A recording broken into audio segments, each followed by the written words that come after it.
Welcome to Kenton Teaches. Enjoy the video. In this video, I will explain how to set up support and resistance lines in Thinkorswim.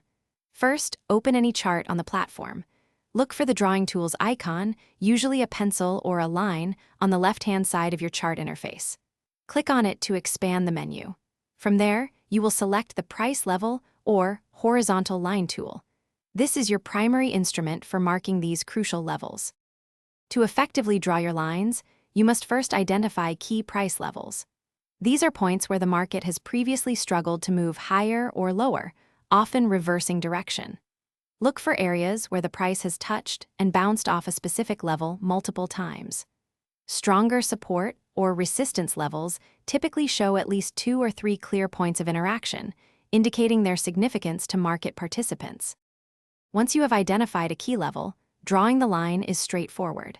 Simply click on the chart at the precise price point where you want your support or resistance line to appear. You can then fine-tune its position by dragging it or using the arrow keys for minute adjustments. Thinkorswim allows you to customize the line's appearance, such as changing its color to blue for support and red for resistance, or adjusting its thickness for clarity. For best results, always confirm your support and resistance levels across different time frames. A level that holds on a daily chart will generally be more significant than one only visible on a 5-minute chart.